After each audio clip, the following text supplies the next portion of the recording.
set up tonight or tomorrow morning. All right, well, here we go. Let's talk about isomers.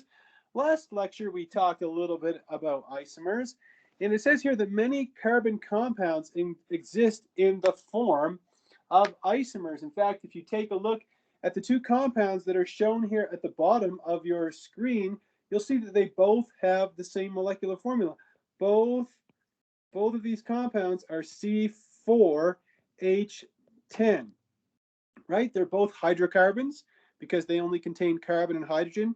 They both have 4 carbons, and you know that when you have a saturated hydrocarbon, meaning there's no double bonds or no triple bonds or no ring, that the generic formula is CnH2n plus 2. So if I have 4 for my N, 2 times 4 is 8. Sorry, not plus 4, plus 2. 2 times 4 plus 2 gives you 10, so C4H10.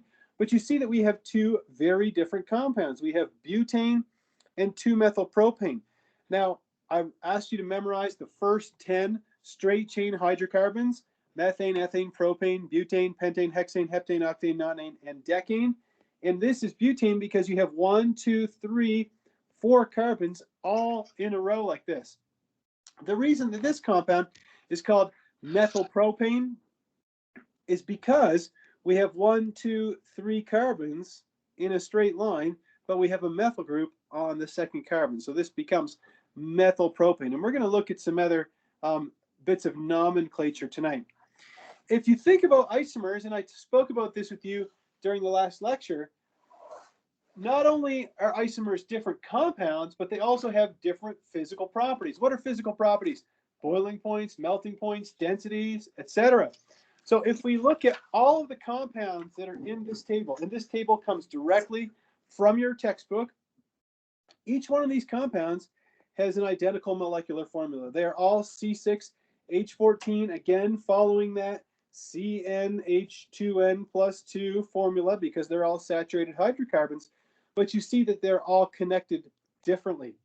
And when we connect the atoms differently, we get different boiling points and we get different melting points. So even though they are made from the same atoms, same numbers of atoms, they are different molecules.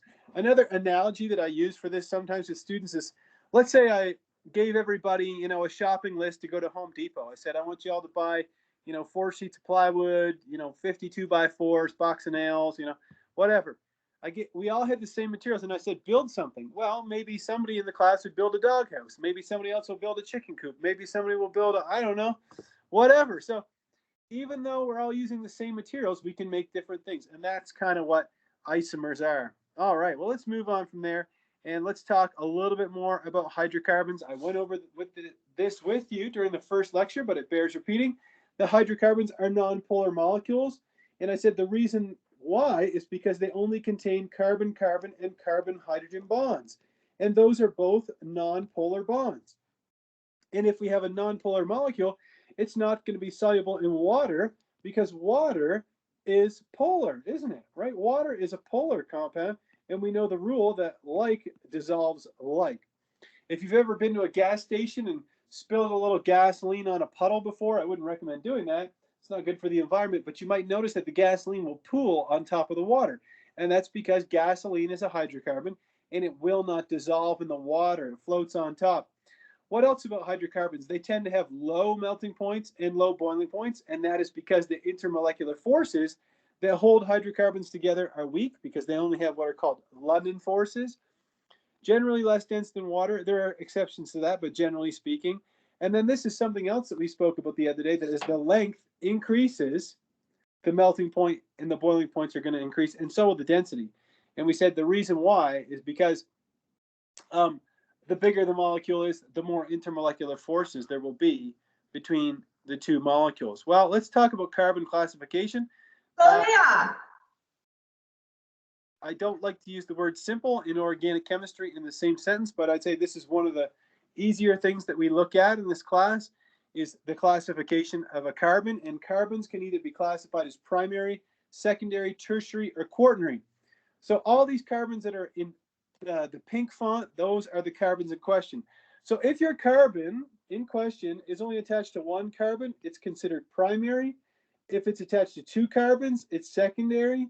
If it's attached to 3 carbons, it's tertiary. And as you can probably guess, if you have a carbon that is attached to 1, 2, 3, 4 carbon atoms like that, then you have a quaternary. And the reason why it's important that you know what a primary, secondary, tertiary, and quaternary carbon are is because I will use that language in my lecture sometime. I'll say, well, the quaternary carbon in this molecule, and if there's only one, well, then you'll know exactly which carbon I'm referring to. Okay, so carbon classification.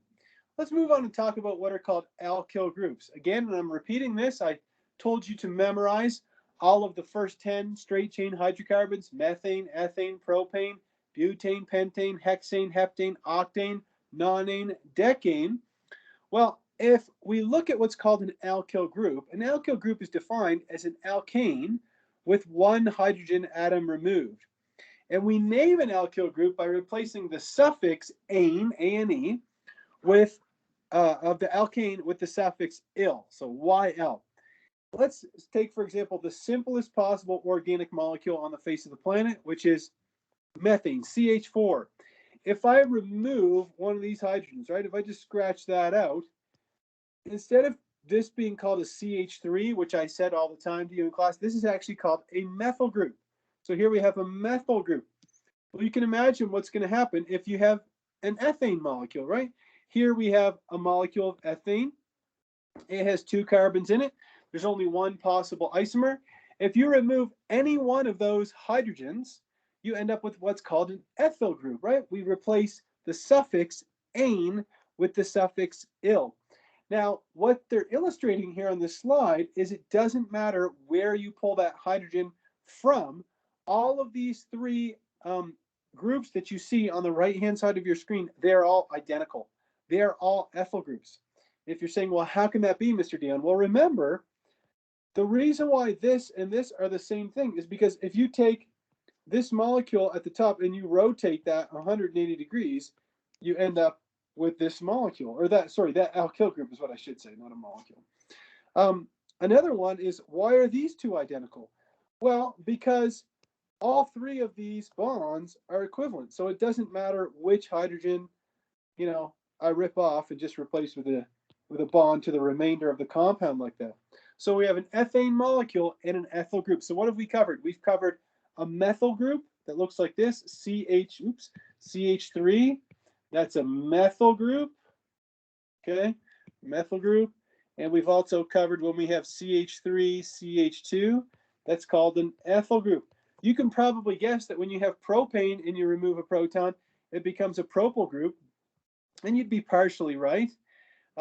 So we go from methane to a methyl group, from ethane to an ethyl, from propane to a propyl, butyl, pentyl, so on and so forth. And you might be wondering, well, hey, Mr. Dion, isn't there such thing as a hexyl group? Like, where's the hexyl in the heptyl and the octyl and the non?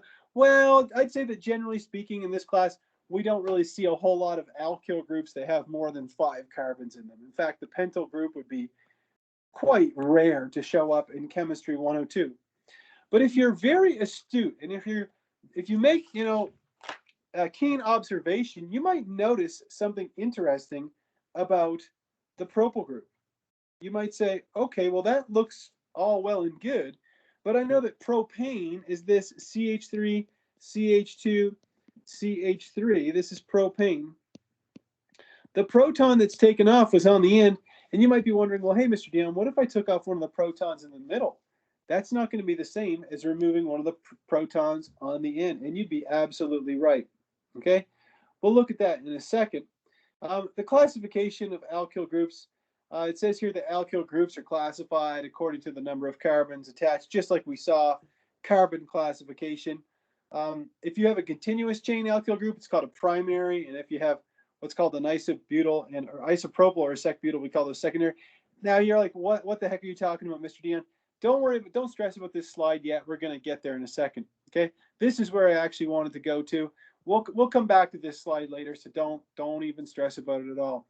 This is what I was talking about 2 slides ago when I said, hey, if you're really astute, you probably noticed that if you remove a proton from the middle, you end up with something different than if you remove a proton from the end, don't you? And the answer is absolutely. So this group, that's a straight chain like this, you see how they're all linked together in a straight line like that? We call that a propyl group. Whereas if you remove the hydrogen from the carbon in the center, you would get what's called an isopropyl group. Okay, so a propyl and an isopropyl.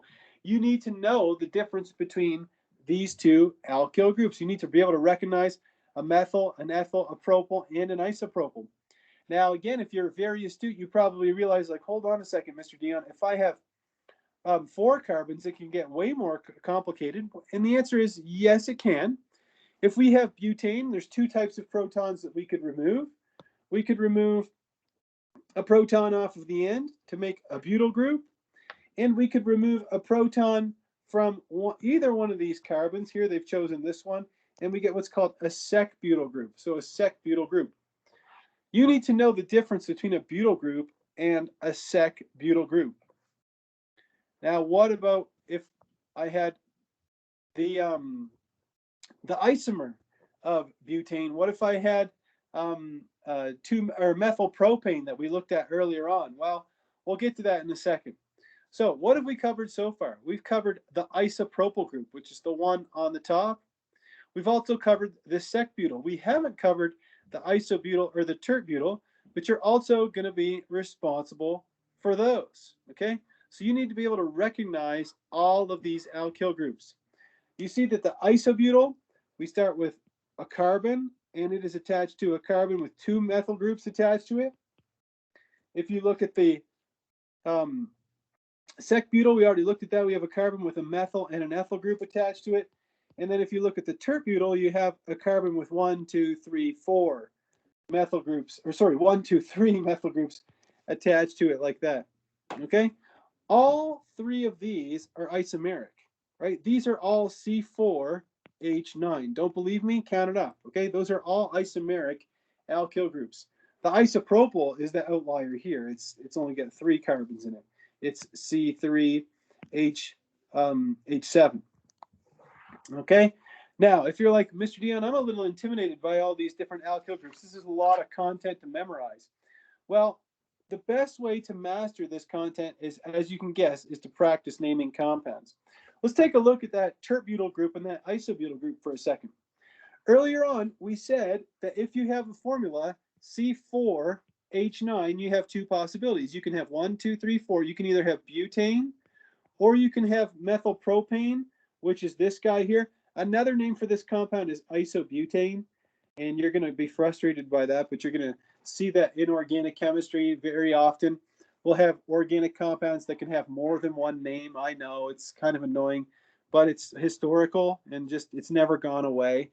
So it's still used with prevalence even in 2021. Anyhow, if we take isobutane, which is this molecule here, you can see there's 2 types of hydrogens in it.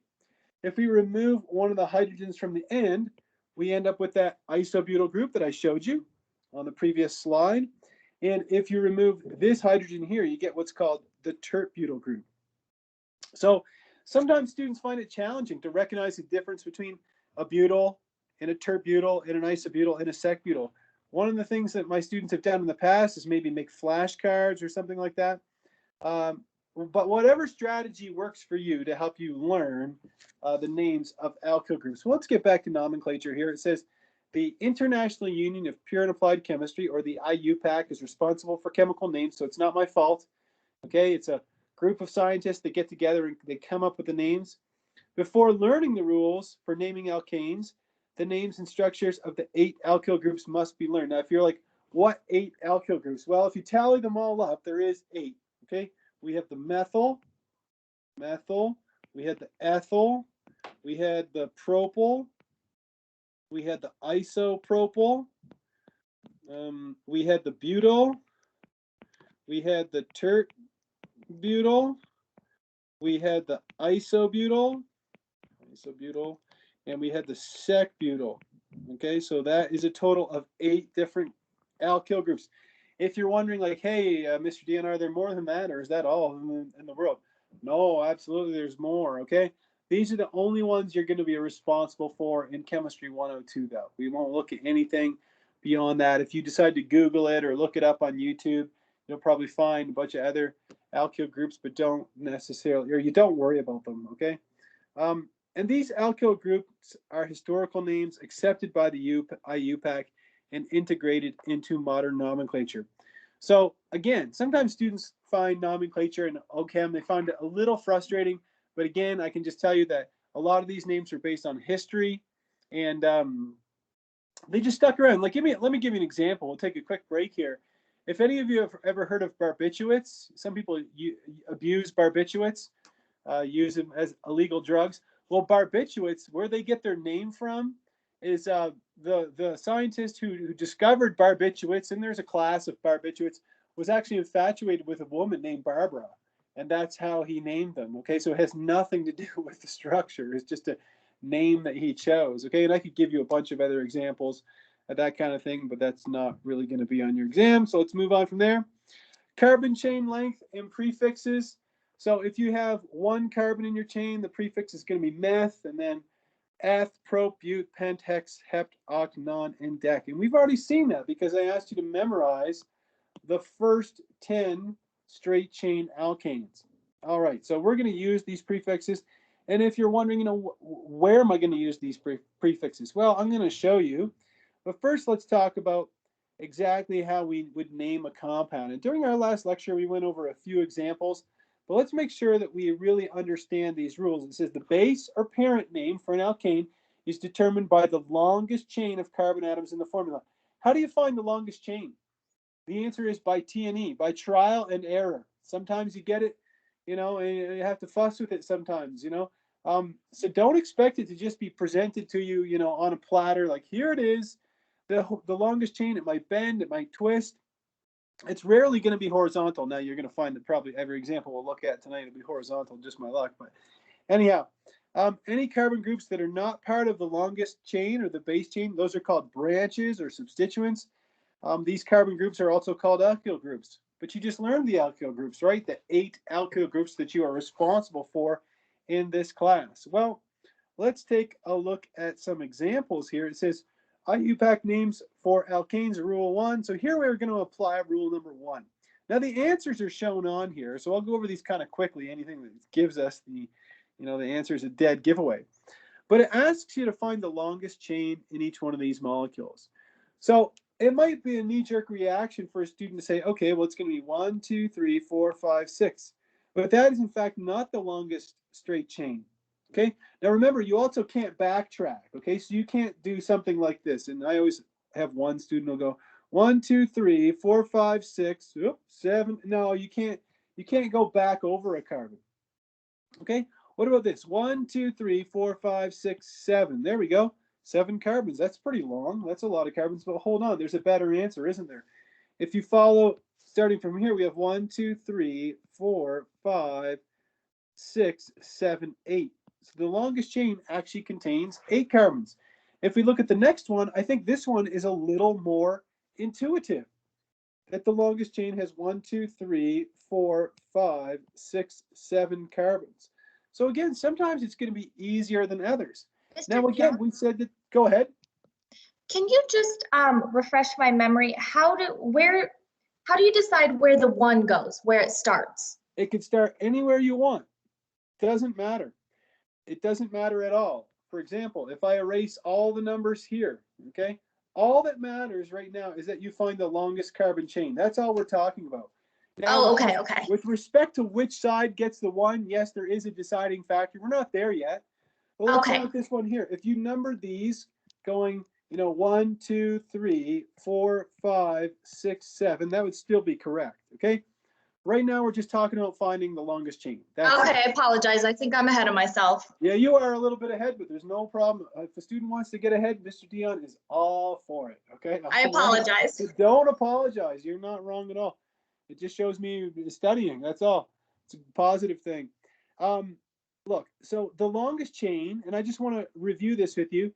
The longest chain is what governs what the parent is. We call that the parent, or we call it the parent. So since the longest chain in this molecule had 8 carbons, it's going to be some kind of octane derivative. And since the longest chain in this molecule has these 7 carbons in a row, it is some kind of heptane derivative. So those are our parents. And what the student is asking is, she's saying, well, how do you know how to number, from which end of the longest chain. And she's right that there is a way that you decide that. And this is what she was getting at, is on this slide here. It says, number those carbon atoms in the chain starting from the end with the first branch. All right, if both branches are equally spaced from the ends, continue until a point of difference occurs. So what this means is this. I'll go back here. Okay, let me just erase this and it'll make it more clear. Where's my eraser? So I'll select, no, that's not an eraser. There we go. Okay, so let me just delete all this on this molecule. So the rule said what? It said number the longest carbon chain and give the substituent the lowest possible number. So here's my longest continuous chain. It was this 7 carbons in a row like this, right? So what this rule is stating is, do we number from here 1, 2, 3, 4, 5, 6, 7, or do we number it like this 1, 2, 3, 4, 5, 6, 7? Which one of these is correct? The one in red or the one in blue? Well, there's only one substituent. There's only one alkyl group coming off of that chain. Can anybody identify this group right here? And it is not a trick question. Could anybody tell me what the CH3 group is called? Methyl. Absolutely. So we have a methyl group here. But what was the rule? We want to give the methyl the lowest possible number. Well, here's the question. What's a lower number, 5 or 3? The answer is 3 is a lower number. And so the blue numbering system is correct, and the red one is in fact incorrect, so I'm going to delete it just because I don't want any artifact of it. So this molecule would actually be 3-methyl-heptane. That would be the name of this molecule, 3-methyl-heptane. I'll write it down here, 3-methyl-heptane, all one word like that. Okay, if we look at the longest carbon chain in this molecule, and we already agreed on what that was, you see that there are 2 substituents, right? There's 2 alkyl groups. I have one here. We just agreed that this is called a methyl when you have a CH3. There's also a group over here. Let's see. Can anybody name the group that I circled in green on the left-hand side? Also not absolutely. That's an ethyl group. So we have 2 substituents, but let's go back to the rule and look at it carefully. It says, number the carbon atoms in the chain starting with the end from the end with the first branch. That means you want to give the first branch the lowest possible number.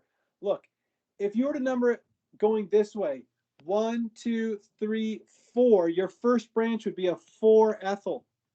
Let's look what would happen if we numbered it the other way. If we did it this way, 1, 2, 3, then you'd have a 3-methyl. What's a lower number, 3 or 4? The answer is 3. And so this is the correct way, 1, 2, 3, 4, 5, 6, 7, 8. And so this molecule would be have a 3-methyl, and it has a 5-ethyl, and then the parent is octane. Now, when it comes to putting all this spinach together, so we've got 5-ethyl, 3-methyl, and an octane. How do we put all that together? Well, the parent is going to come last.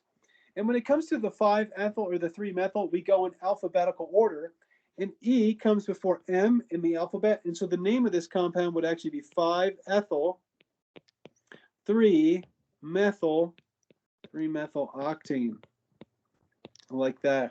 Okay, remember, when we're naming a compound, letters and numbers are always separated by a hyphen, always. Okay, numbers are separated by a comma, and if it's letters and letters, you have no space. So that means the methyl octane is all one word like that. Give me a thumbs up if this is helping you solidify your knowledge and understanding in nomenclature a little bit. Or you can ask me a question if you're, there's a burning question that I haven't answered thus far. Feel free to interrupt me at any point and say, what the heck's going on, Mr. Dion? I don't understand this or something. No problem. Always happy to answer a question. Well, this is the rule that I just told you here. Was the one about alphabetical order. So you write all of the branches, the substituents, and you put them in alphabetical order before the base name, or what we sometimes call the stem, the longest chain. If there's a halogen as a substituent, we usually just put those first. If you have a chloro or a bromine, which we call bromo, or an iodine, which we call an iodo, or a fluorine, which we call fluoro, you indicate the position of the branch on the main chain by prefixing its name with the carbon number to which it's attached. That's what I was doing here when I put the 5-ethyl into 3-methyl. That's all that rule is saying, is you put a number before it, the number of the carbon it's attached to. Separate numbers and letters with a hyphen, separate 2 or more numbers with a comma, and there you go. Those are the rules. Well, with all that in mind, let's see if we can name a compound. I'll just throw this out there to my students. Could anybody tell me how many carbons are in the longest chain in this example? And it's not, there's no trick.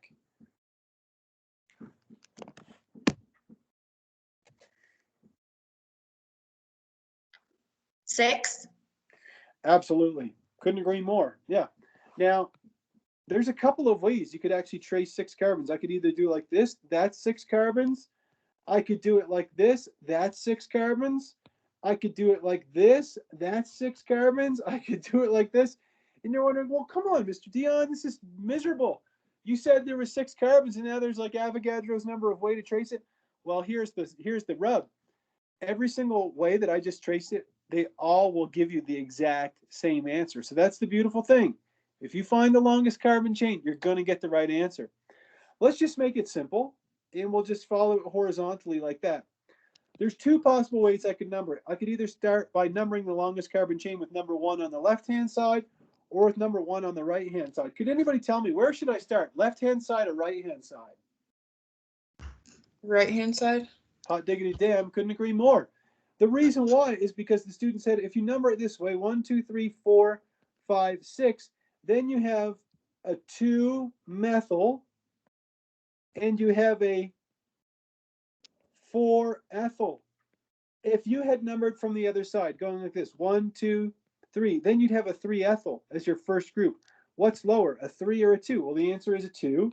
And so the blue numbering system is correct. And the parent is going to be a hexane because it's got 6 carbons. So how do we put all this together? Well, E comes before M in the alphabet.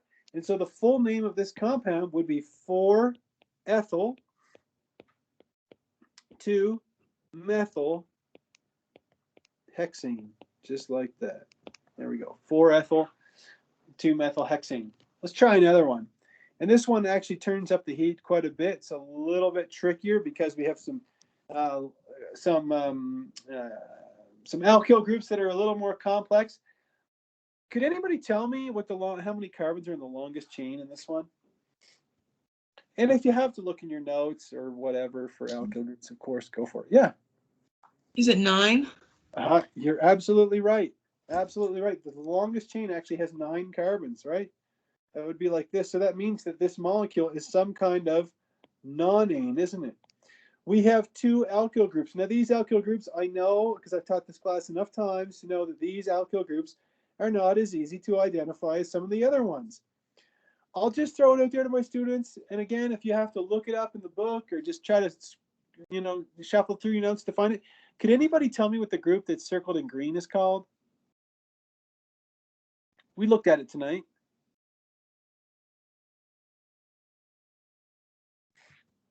Isopropyl, maybe? It's not a maybe. You're absolutely right. It's an isopropyl. Yeah. Isopropyl. Couldn't agree more. Okay. The one that I've circled in red is always a doozy for students. It's just one of the, it doesn't show up a ton, but can anybody name the one in red? And again, look in your notes if you have to.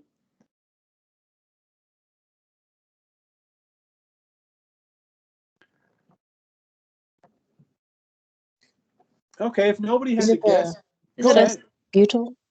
secbutyl? Hot diggity darn, you're both right. Okay, it's a secbutyl. Yes, very good, because secbutyl I find is tough for students to identify as secbutyl sometimes when we're learning. I'll say when we're learning. Very well done, you guys. Excellent work. Okay, so I'm not going to go over the numbering rule again. If we go from this direction, 1, 2, 3, 4, we have a 4 isopropyl, right? If we had gone in this direction, we'd have 1, 2, 3, 4, 5 secbutyl. 4 is lower than 5. So we have a 4 isopropyl and a 5 secbutyl, like that. Now, here's a rule that's going to just make you be like, Mr. Dion, I'm going to, scream at you the next time I see you in the lab, okay? But again, I didn't make up the rules. So when it comes to prefixes like iso, tri, di, mono, which we'll see in a little bit, We ignore all prefixes except there's 3 of them in organic chemistry that don't get ignored. Okay, and the 3 that don't get ignored are iso, cyclo, and what's called neo. Now, neo is almost never going to show up in this class, but you don't ignore the prefix. So let me show you how you alphabetize these 2, and you're going to get pissed off probably, but just bear with me. So iso is not ignored. So you alphabetize according to the letter I, whereas the sec is not in the list, so you ignore that and you alphabetize according to the letter B. I know. So it's B comes before I in the alphabet. So this molecule is 5, let's write it all out, 5 secbutyl, 4 isopropyl nonane. So I'll just bring this and take it over there. And that is the name of the compound. Give me a thumbs up if you're like, yeah, I guess so. Yeah. If you follow along with me.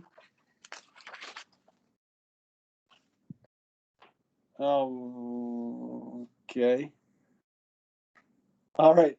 Makes sense, but I don't like it. Well, it's just the way the cookie crumbles in organic chemistry. Organic chemistry is replete with rules. But I promise you that if you work really hard at the rules now, the basics, that they will get easier and easier as the course progresses. Okay, I promise that you learn a lot of the language of organic chemistry in the first couple of chapters, especially the first chapter. Let's move on from there. So here's the slide, kind of summarizing some of what I said. It says when a branch or a substituent occurs more than once, you prefix the name with di, tri, tetra. So let's say you have 2 methyl groups, you would say dimethyl. If you had 3 ethyl groups, you'd say triethyl, so on and so forth. Then list the number of the carbon branch for that substituent with a separate number for each occurrence. So let's say you had 2 methyls and they were on carbons 3 and carbons 4, you'd call it 3,4-dimethyl. Let's say you had 3 ethyl groups and they were on carbons 4, 4, and 6, you'd say 4,4,6-triethyl.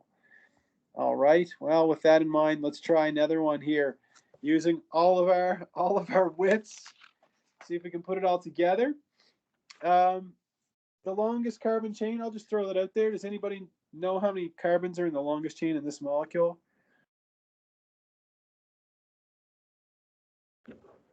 7. You're absolutely right. Yeah, I got a good class. You guys answer questions like really quickly. So I have 7 carbons. Yep. And the chain should be numbered from the left, right? We have 1, 2, 3. If we went from this side, the third would be on the 3rd carbon, but instead we have our first substituent on the 2nd carbon. So 1, 2, 3, 4, 5, 6, 7. So what do we got? We've got we've got a methyl group at carbons 2 and 3. So that means we have a 2, 3 dimethyl. Dimethyl. And then over here we have a 5-ethyl, right? 5-ethyl. Now remember, I told you to ignore the prefixes except iso, cyclo, and neo. So di is not iso, cyclo, or neo. So we're going to alphabetize according to the letter M. And here we alphabetize according to the letter E. Since there's 7 carbons in the longest chain, this is some kind of heptane. And so this molecule would be 5-ethyl, 2, 3 dimethyl heptane. There you have it, my friends. Nomenclature. All right, there we go. If we look at the next one, that's a pretty big one here. They've circled or identified the groups for you. If you number the longest carbon chain correctly, it looks like this: 1, 2, 3, 4, 5, 6, 7, 8, 9, 10. So this is some kind of decane.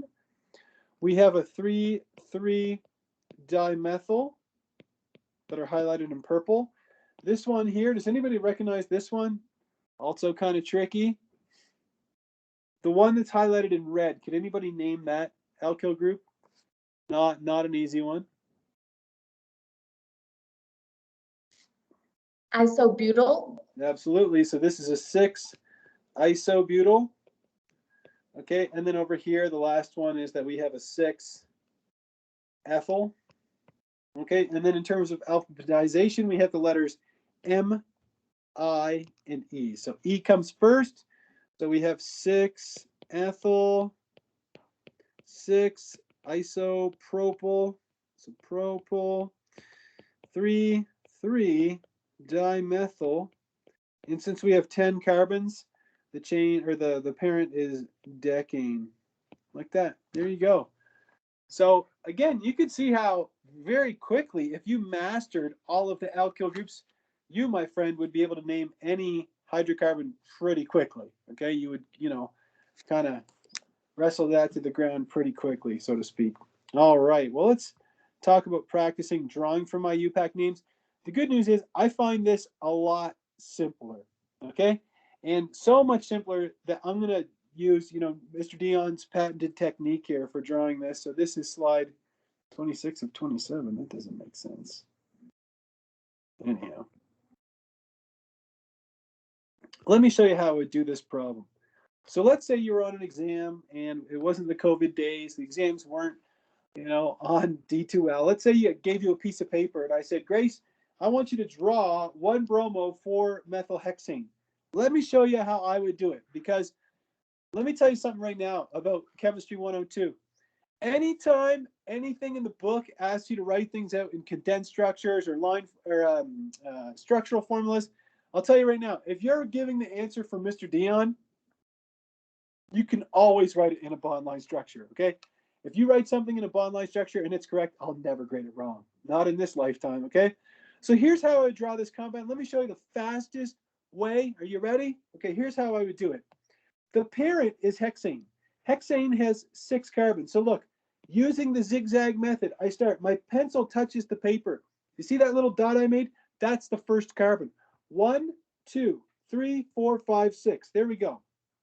If you want to number them, go for it. 1, 2, 3, 4, 5, 6. On the first carbon, I have a bromine. So that means I'm going to have a bond to a bromine like this. And on the fourth carbon, I'm going to have a methyl group. I draw a line up like that for my CH3, for my methyl. And that's it. That's how I would draw that compound. I kind of ran out of room here, but hopefully you get the idea. Like that. So much faster than doing all this baloney, okay? And it's not baloney. I mean, I just find it's a really long way to draw a compound. I find that students actually find drawing compounds in bond line structures easier. You can draw a condensed structure, but again, I think it's a lot faster, and I'll show you again. The molecule is 4-bromo 3-methylhexane. So look, start with your hexane chain. 1, 2, 3, 4, 5, 6. Put a bromine on number 1. Here is a trap that I've seen several students do. Never do this. They say, well, if this is carbon 1, right? Let me number them. 1, 2, 3, 4, 5, 6. They'll do this. Never do this. Look, they'll say, hey, look, there's a bromine on carbon 1. No. Now you've only got 5 carbons. You just deleted a carbon. Okay, you just deleted matter. That doesn't, that can't happen, right? Because if it's at the end of a bond like that, that means the bromine is here. And now these are the carbons, those 5. So if it's a 1-bromo, you have to draw a bond from this carbon to the bromine, like that. And then on number 4, you have your methyl group. If you want to write CH3, be my guest, but it's a lot simpler to just write this like that. Give me a thumbs up if you follow me on drawing compounds from their names.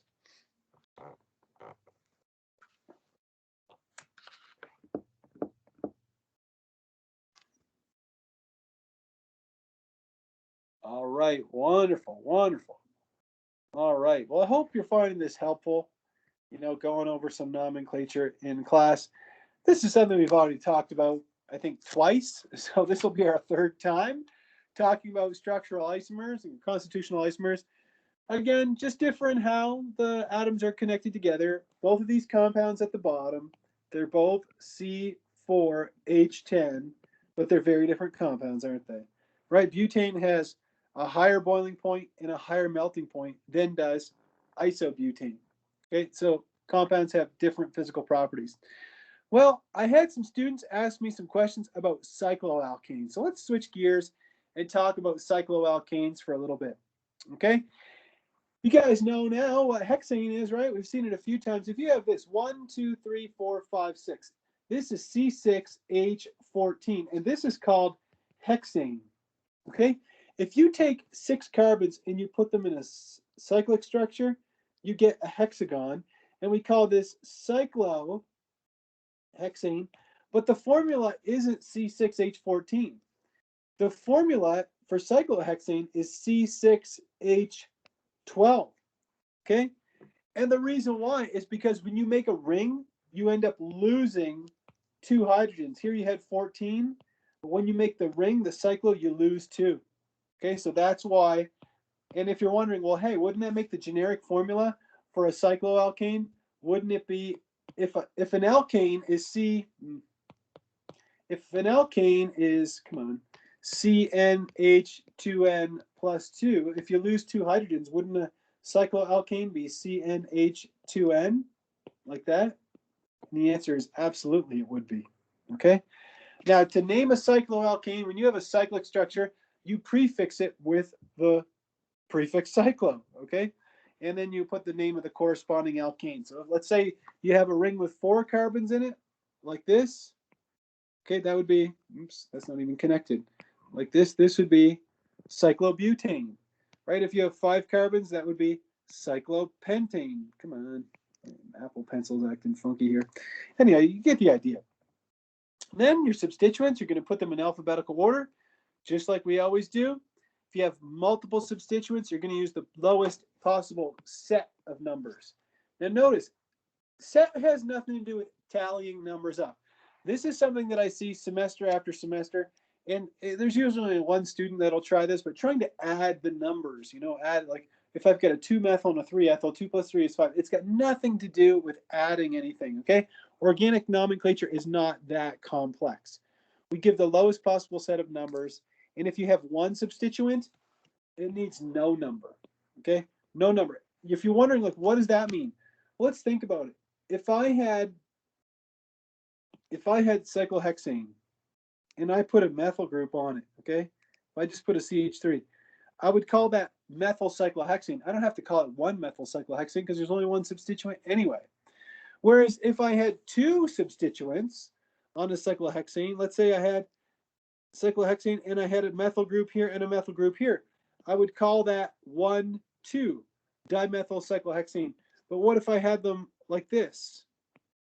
Okay, what if I had them like this? In that case, I would call it 1,3 dimethyl cyclohexane, so on and so forth. And so when you have more than one substituent, give the lowest possible set of numbers. But if you have one substituent, you don't need any number to identify where it is. Here are the structures of some of the cycloalkanes. We have cyclopropane, cyclobutane, cyclohexane. They're missing cyclopentane, aren't they? So cyclopentane would come in here, right? It would be, it would be the pentagon, like that, cyclohexane. And you see these different types of formulas here. There we go. So let's talk about naming a substituted cycloalkane. Again, you see these 2 different molecules here. And here they draw the entire structural formula. Let me just make it way easier for you. If I just draw the bond line structure for each of these, this one would simply be this, okay, where I have this. And then the chlorine is above the ring. So I'm going to draw that on a wedge like this. So here's a chlorine like this. We can move that a little bit.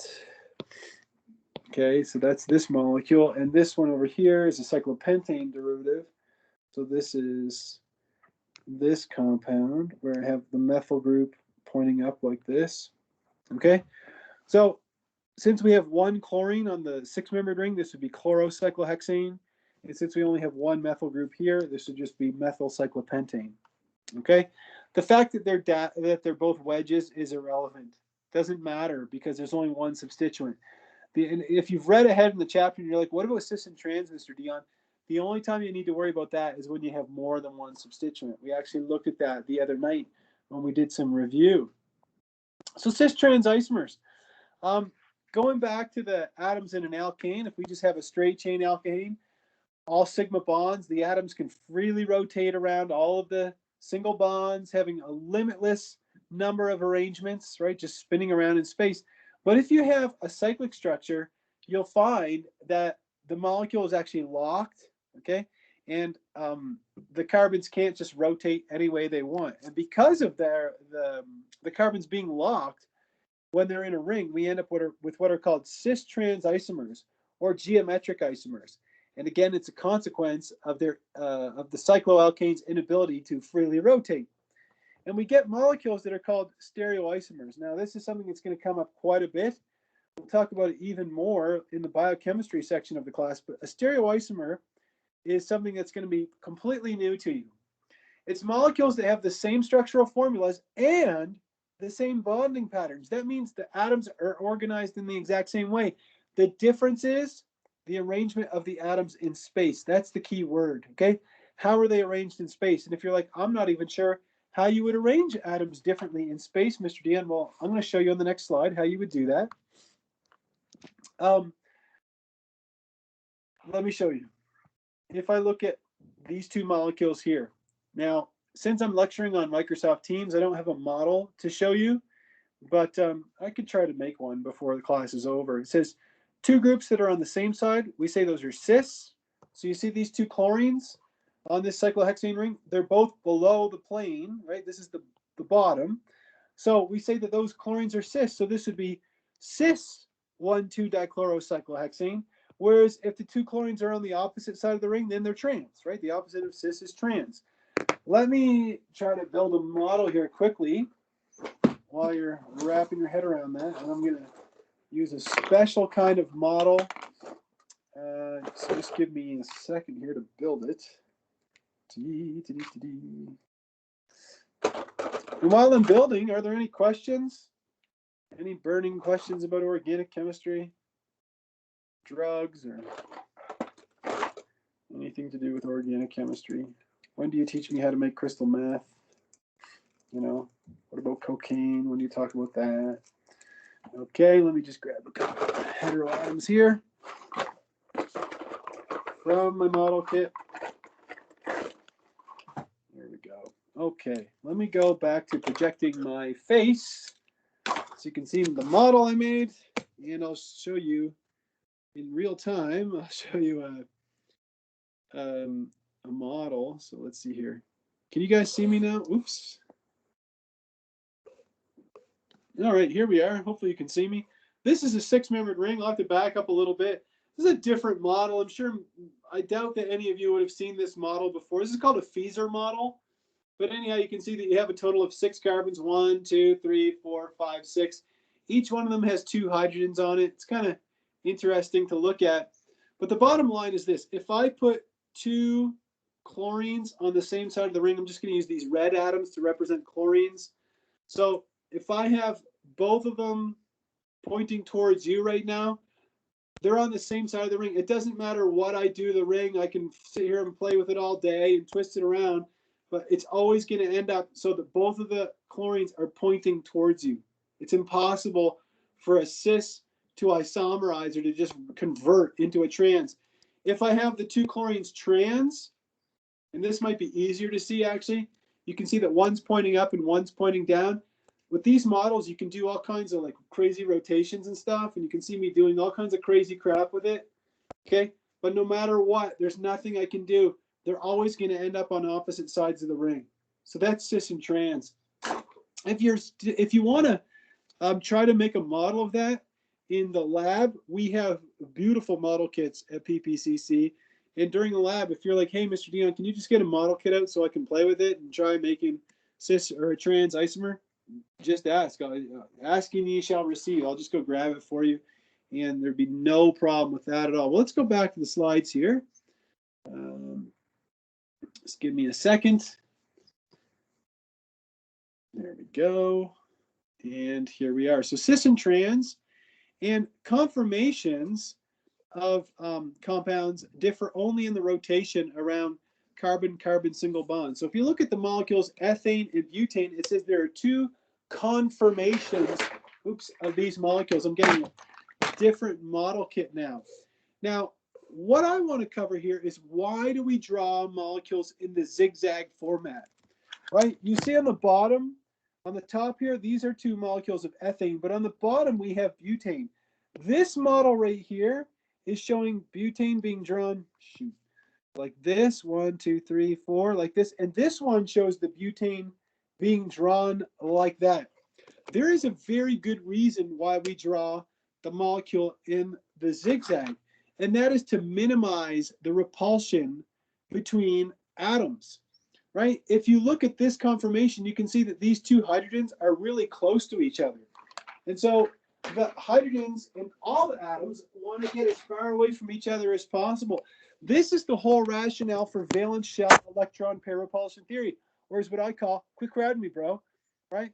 Atoms just want to have space. They don't want to be near other atoms. They want to get away from each other as far as possible.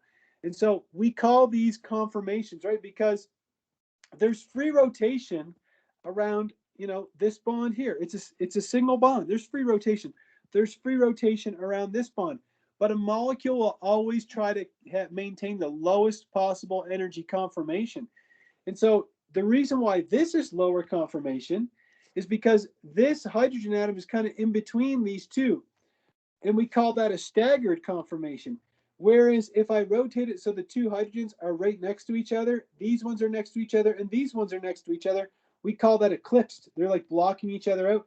That is a high energy conformation, and the exact same thing is happening here, okay? You can see you have these 2 CH3s that are close to each other. It's very unfavorable. So staggered and eclipsed. So a molecule will seek to adopt the most stable conformation, which in the case of ethane and butane is the staggered conformation.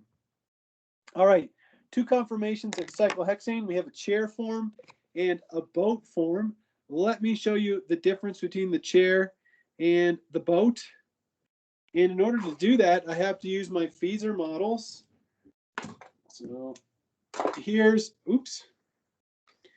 our cyclohexane ring like this. If you look at it like this, it looks like a hexagon. But when you turn it on its side, it's got this funky shape like this. And we call that a chair. Because when you flip it like this, it kind of looks like a chair, doesn't it? You'd put your back here, rest your head here, put your feet down there, put your bum right there. So it does look like a chair. But if we take it and we twist it like this, then it becomes a boat. The boat is a little more intuitive, right? Row, row, row your boat. The problem with the boat is that now you have these 2 hydrogens that are next to each other and they block each other. It doesn't like that. So the chair is much more stable. Let me tell you what's so special about a chair. Has anybody seen these memes about organic chemistry where they say, what did I learn in organic chemistry? How to draw hexagons. The reason why the hexagon is so important in organic chemistry is because cyclohexane is the only molecule where every carbon atom, all 6 carbon atoms, are completely tetrahedral. They all have a perfectly tetrahedral molecular geometry. It's pretty unique.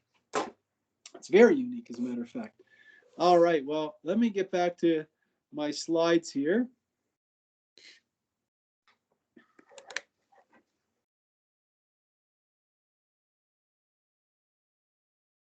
There we go.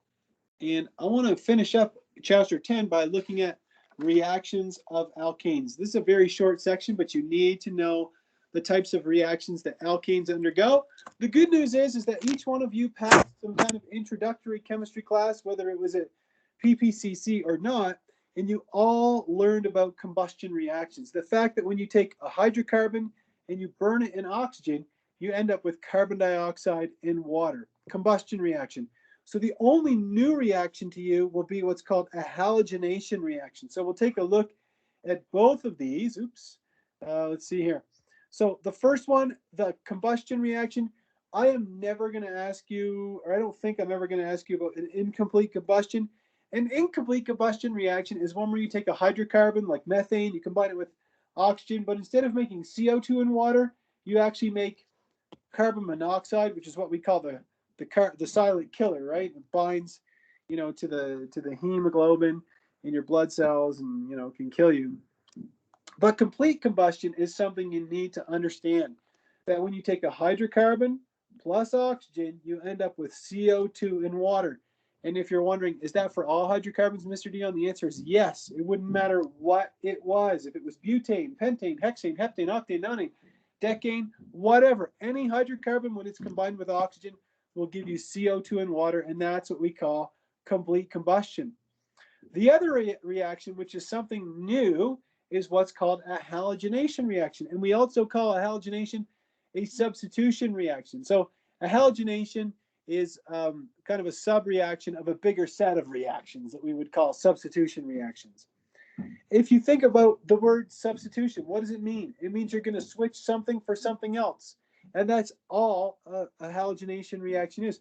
We're going to replace one group for another. And you can imagine we're going to replace something, or we're going to convert something into a halogenated compound. Okay, the products of this reaction are going to be an alkyl halide or a haloalkane and a hydrogen halide. And if you're like, what do you mean? I'll show you.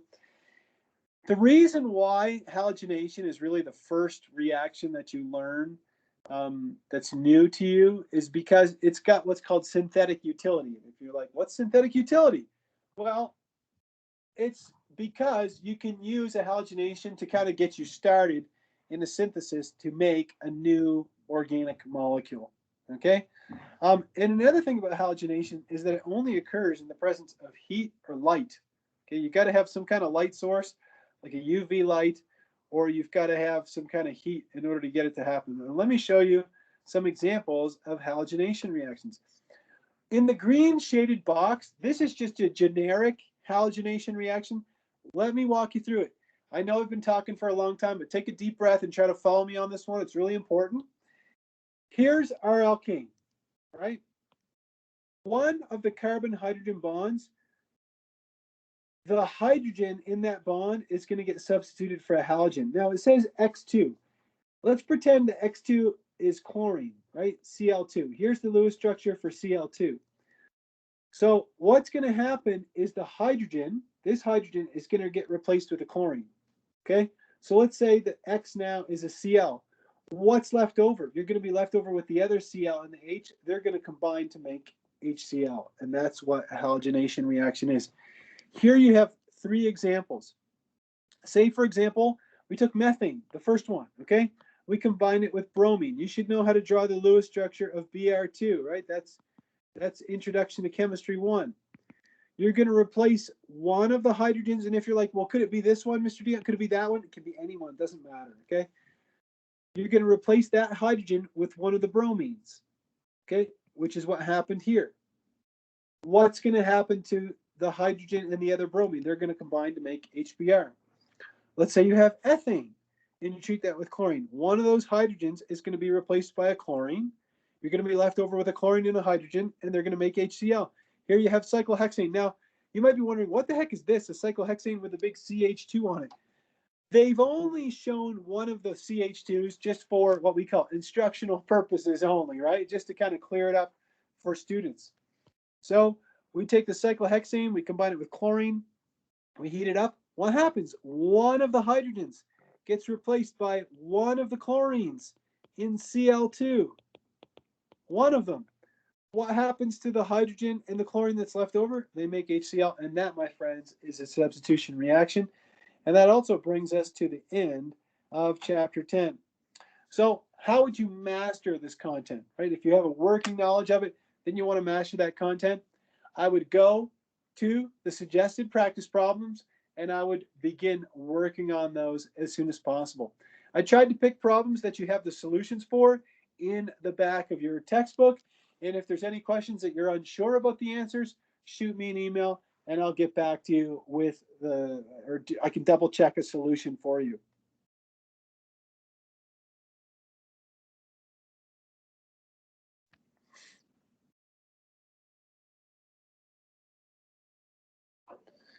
Okay, so if we go back to our schedule, what I told you is that tonight we were going to do a short lecture, January 27th.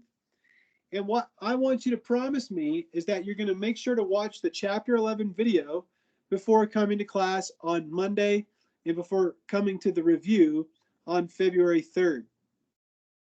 There's a couple of concepts that are really important in chapter 11, and those are the reactions of alkenes, namely Markovnikov addition and what's called elimination. So I'm just looking through it here quickly. Or maybe, is it not in that chapter? I thought it was. Just let me double check here. Alkenes and alkynes.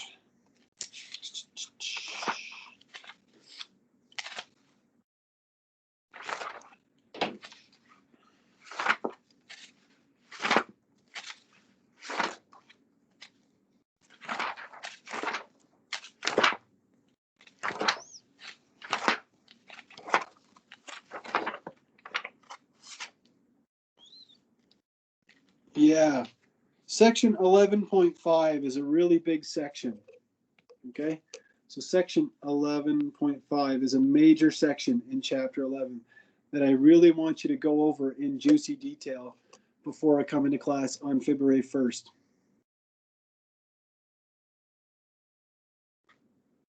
Okay, I just want to take attendance one more time because I know I missed some people that are here now. Is Sunmi, are you here? Yes, I'm here. Okay, good. Sorry I couldn't see you before.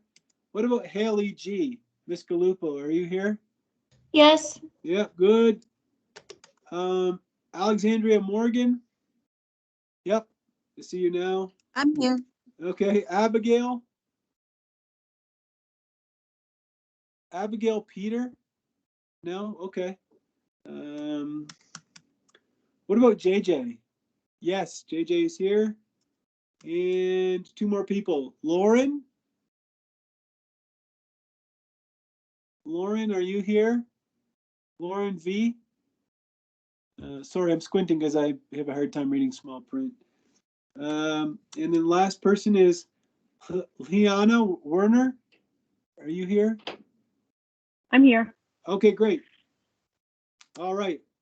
What do you think? Does everybody feel like I kind of fire hosed some concepts at you tonight? Does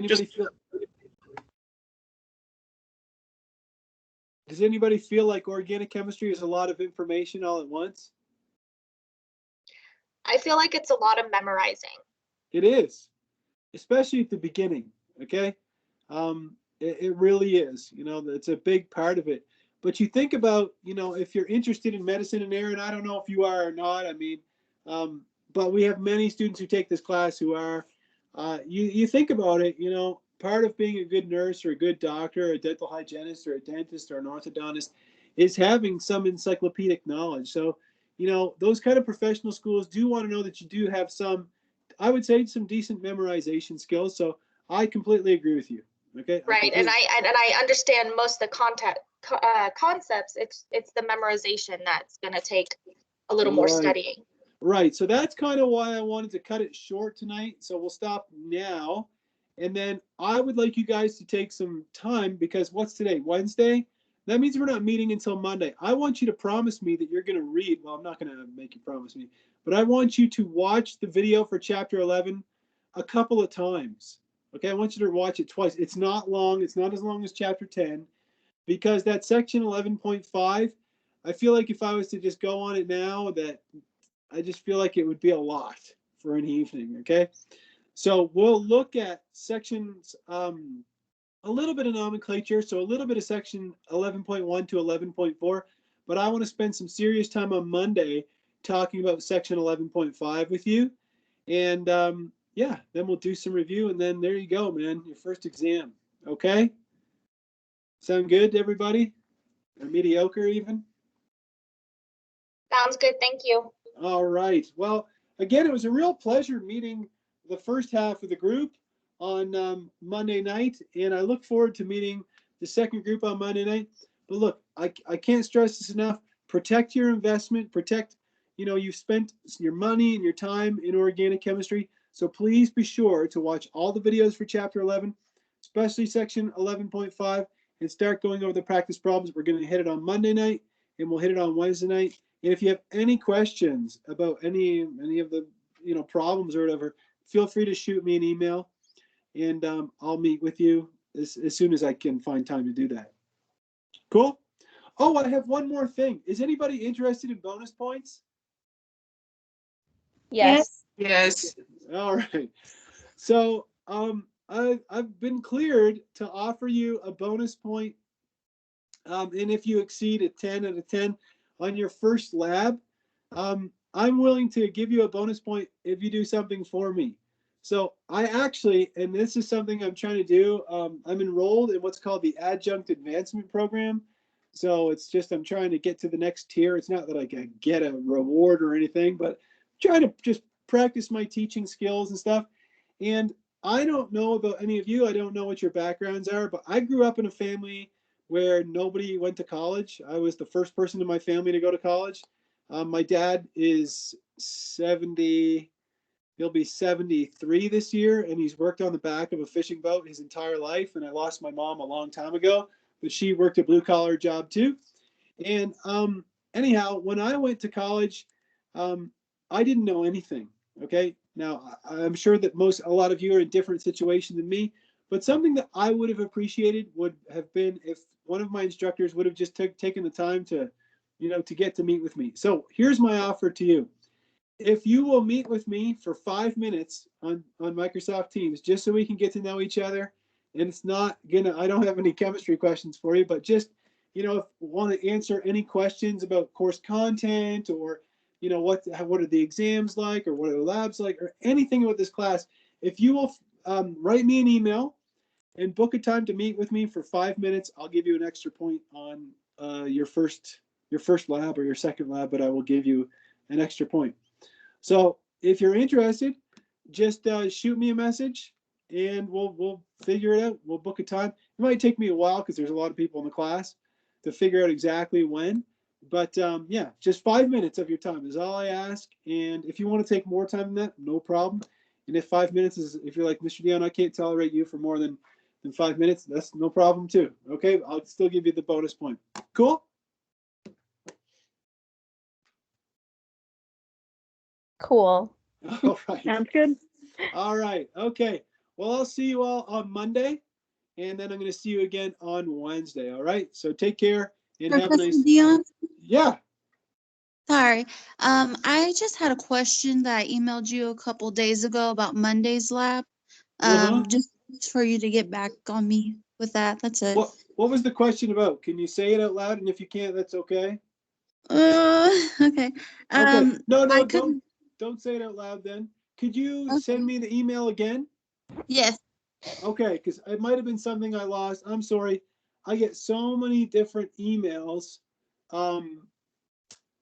Oh, yes, I see. Yeah. Yeah, it's not going to be a big deal. Okay. Okay. Not a big deal at all. I'll write. I have to. I'm going to write you back this evening. Okay. Okay. Thank you. But as we say in French, pas de panique means don't panic. Okay. Okay. Okay. Yeah. No big deal. Okay. All right. Any other questions? I also had a question. I was looking in the book and I can't seem to find the answers to any of the problems. Yeah. So if you find your book, now where's my book? Oh, good grief. Just give me a second, Sadie. I don't know where my book is. All the way at the back of the book, it's like page AP-25 is where it starts. But it just gives you the answers to the odd numbers, not the even. Right. So that's why I tried, Savannah, I tried to pick usually questions that had odd numbers. So Sadie, you go to the back of the book. So it's the appendix. So like Savannah is saying it's AP, what do they call it? AP what? 25. AP, yeah, you see here, it says answers to odd numbered problems. So if you look at the very back, you should find the answers to those. I don't know if it's my book. Okay. Like, I don't have that. Yeah. Okay. Do you have the second, like they split it up into first half of like 101 and then 102? Did you just get the 102 Yeah, I have book? 102 textbook general. Yeah, so they don't put anything in the Are back you of that kidding book. me? Are you kidding me? Because I got that too and I was looking for it and they don't have Are anything. you guys bullshitting me? I'm not. Like, it just literally ends at the last chapter. Oh, God. Yeah, it's all the last chapter. I'll tell you what. Which book did you say didn't have the answers? It's the second. So in the bookstore, it'll sell 101 textbook, and then the other half is the 102 textbook if you don't want to buy the full thing. Oh, Okay. that's what I have. Okay, if you have the half a textbook and you don't have the answers, I'm going to post the instructor solution guide. Okay? That would be great. Thank you. Now, that's against the rules. That's the kind of shit I could lose my job for or get in serious freaking trouble. Okay? So all I ask is that you use it for your own personal use. Do not be Instagramming it or something or TikToking it or whatever the hell people do nowadays. But do just please, for the love of Pete, don't share it with anybody. Cool? Yes, we won't. We promise. Thank you. Well, only two of you said we promise. So Thank you. Anyhow. Again. It's just to check our answers. Okay, just don't disseminate it across the internet because, you know, an instructor did that a number of years ago and got fired for it. So that'll just be our secret, okay? So that sounds good, but I also have another question. Yeah, shoot. So, like before class, I was like going over the chapter 10 like problems or whatever in the back of the book, and like for 10.5C, like I was just confused on the condensed part because like towards the end I got it wrong, but I was just curious on why that was. 10.5C. Let me see here.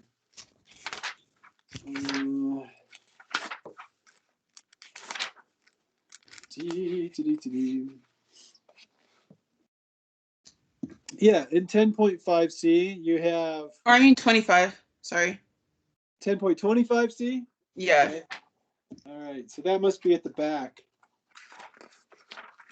10.25C. Yeah, that's a big one, right? Yeah. You have a lot of ethyl groups and methyl groups on there. Well, that's one that would be easier to solve if we did it via Teams, like if we did it on a blank piece of paper. So Okay. why don't we meet tomorrow and then I could just go over it with you? Is that a possibility? Yeah, it just had to be like in the afternoon though. Yeah, that should be around the afternoon. We could take a look at it then. Okay. All right. Thank you. No problem. All right. Well, why don't we call it a night, and then again we'll meet on Monday and we will meet on Wednesday and do a review, and I'll try to post a review. Let me write that down here. And Miss Morgan, I'll write you back. So review. Thank you so much. No problem. Review. And Savannah. And what was the other thing I was gonna do? I don't remember. Oh yeah, review. Yeah. Okay, so I have it all written down. All right. Well, let's call it a day for now, and I'll see you on Monday. Good. Thank you. No problem. Thank you.